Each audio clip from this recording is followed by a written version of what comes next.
about the Gateway Sports Complex. So does anybody actually know what the Gateway Sports Complex is? Go ahead, Jeff. It's like the Cleveland Professional Sports Complex. Yeah. You're right, but then also the Browns, contrary to what everybody thinks, are not included in this. So it's Progressive Field, which originally was Jacobs Field, and then it's Quicken Loans Arena, which is originally the Gun Arena, and it's the Gateway Plaza, which is the cement area. It's just an open area in between the two stadiums and the two connected parking garages, and it's owned by a nonprofit group, Gateway. Quicken Loans Arena is most known for hosting the Cavaliers, but they also host the Lake Erie Monsters, which is a minor league hockey team, and the Cleveland Gladiators, which is an arena football team. And then Progressive Field is home to the Cleveland Indians. But both sites also do a lot more entertainment activities as well. Quicken Loans Arena has hosted concerts such as Justin Bieber and AC/DC. They've had comedy tours from Cat Williams and Kevin Hart, and they're even scheduled to host the 2016 Republican National Convention. In Progressive Field, their list is not as extensive, but in 1997 they did host the Major League Baseball All-Star Game, and they've even this past summer hosted Jason Aldean, a country artist. The original lease for this facility was actually very lousy. The rent was based on percentage of ticket sales, and Gateway paid most, if not all, of the maintenance fees, and there was a bunch of ridiculous loopholes. I know for Progressive Field, the Indians, Gateway was entitled to about 75 cents to $1.25 of every ticket sold if the Indians sold 1.85 million tickets that year, which originally was great. It was a win-win for both sides because in the 90s, the Indians made playoffs 5 straight years, 2 of the years they were in the World Series. They sold about 3 million tickets during those years, so that was great for both sides. But in 2003, the last year before they renegotiated, the Indians didn't even sell 1.85 million tickets, so Gateway didn't make any money off that. And Quicken Loans and the Cavaliers deal is actually probably worse. They have the same 1.85 million tickets deal, but it's on non-game tickets. And Gun Arena and Quicken Loans, neither one of those sites ever sold $1.85 million or 1.85 million tickets. So Gateway, yet again, did not get any money from that.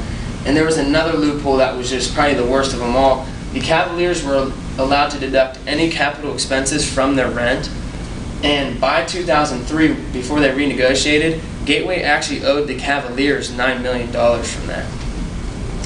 But the new lease, which was in 2004, rent was now at a guaranteed but fluctuating rate. I know the Cavaliers last year paid $2.6 million, and since 2008, the Indians actually paid $17.8 million in rent. And now the teams pay repairs to the facilities that cost less than $500,000. So Gateway's only paying major renovations and fixing structural damage. The Cuyahoga County sin tax, which in my eyes was the most influential part to this whole process, it is a tax on consumer goods that are considered harmful. So you look up here, and if you were to buy any of these items in Cuyahoga County, this is what the tax that you have to pay on it. And at the time, in 1990, when this was about to be voted on, the Indians actually shared a field with the Cleveland Browns. They shared the same stadium. And a week before this were to be voted on, Fay Vincent was his name, who's the commissioner of the Major League Baseball. He came to the Cleveland City Council and he said, although he is opposed to this, if they weren't able to pass this and get the funding to build a new facility, he was most likely going to have to move the Cleveland Indians out of Cleveland. But as we know, Cleveland Indians are still in Cleveland, and it passed at 51.7%. And I know this was just renewed in 2014 for 20 years, and they're expecting it to generate about $260 million in funds for this site. Which this is, like I was going to say to Joe, this is why I think a lot of people think that the Cleveland Browns are tied into this complex, because the Browns also get a part of this money, but the city of Cleveland owns the Browns, whereas these other two, Quicken Loans Arena and Progressive Fields, owned by Gateway, that nonprofit organization.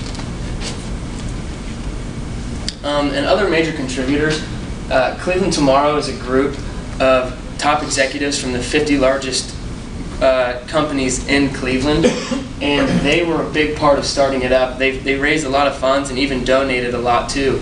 So them them and the syntax were probably the two biggest contributors to getting this from the paper into actually putting it into action. And probably the final step was the owners of both of these teams signed leases with Gateway that guaranteed that they would play in these two parks for the next 20 years. And those were the final three things that got this from the draft board to actually putting it into action and putting it